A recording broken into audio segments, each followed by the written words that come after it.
What's up, guys? This is Nick from Arch City Poker, and today's vlog going to be continuing the Poker 101 series with today's topic covering SPR, also known as stack to pot ratio. So, I've mentioned this concept before in a few of my recent vlogs. I started to realize that I never really gave a definition or explained what SPR is. This is going to be one of the more important vlogs that I make, and one of the more important ones that you, especially you novice players, should and will be watching, hopefully. Even for you intermediate players, or even if you are advanced, this is a concept that I think maybe some of you guys forget sometimes, and you're really indifferent about how you should commit post flop in a hand. And in this concept, this number, this in-game tool, if you will really help you gauge your level of post-flop commitment. So what is exactly stack to pot ratio, or SPR? How do we get this number?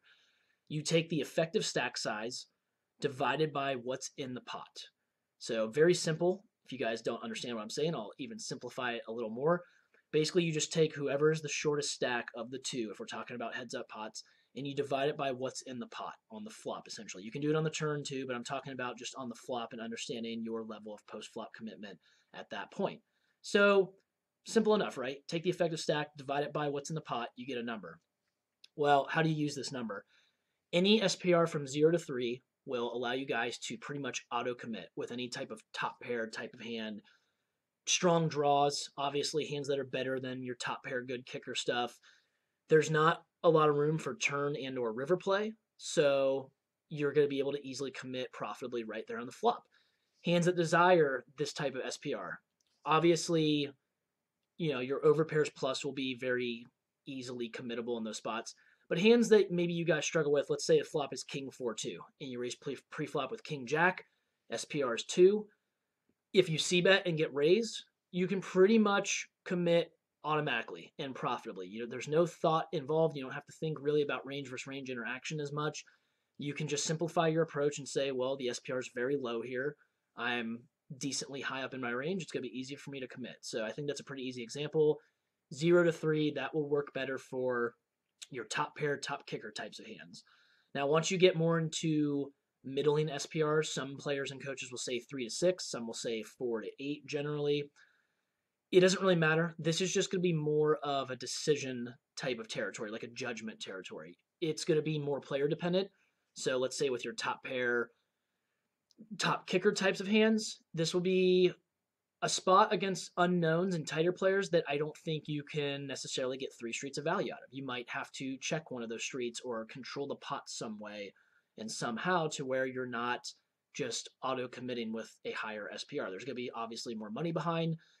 Your opponent is not going to just get it in with hands that are worse than your top pair, top kicker types of hands often. So keep in mind any type of history you have with your opponent. Is your opponent a loose opponent?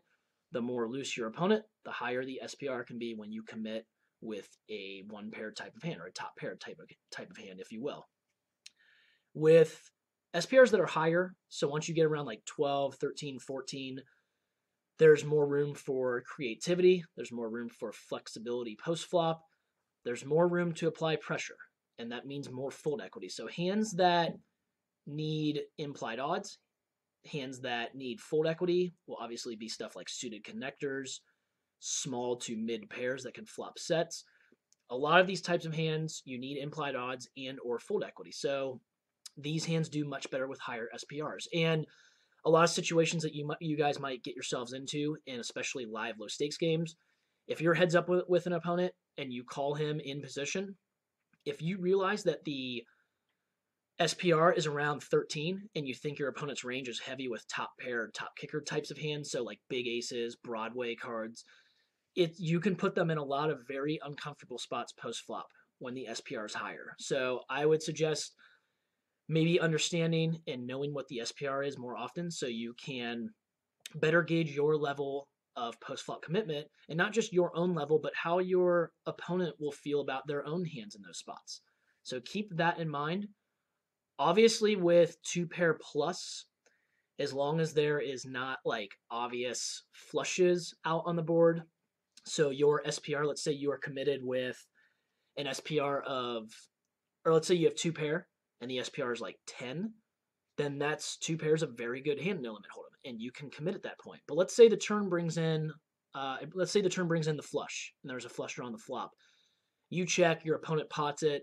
It's a tighter opponent. You know that he has pretty much like a zero bluffing frequency here. Then your level of commitment has changed, and you can go ahead and fold at that point. So keep it simple, keep it logical, guys. I don't think you need to outthink yourselves. Just use these SPR numbers as a nice little shortcut or tool to help you understand where you're at in your range and if you can commit profitably. If you guys have any questions or comments about this topic, go ahead and let me know in the comment section. I actually just thought of in my mind real quick that some of you guys might want to ask, well, what if the pot's multi-way? Essentially, the more people there are in the pot, the more absolute hand strength you need. So let's say a hand like pocket aces, which can very easily and profitably commit against most opponents with an SPR of 6 or 7. If there's 3 opponents in the hand, 4 opponents in the hand, then you want the SPR to be lower. You probably would want it around more like 2 or 3, and sometimes even lower than that.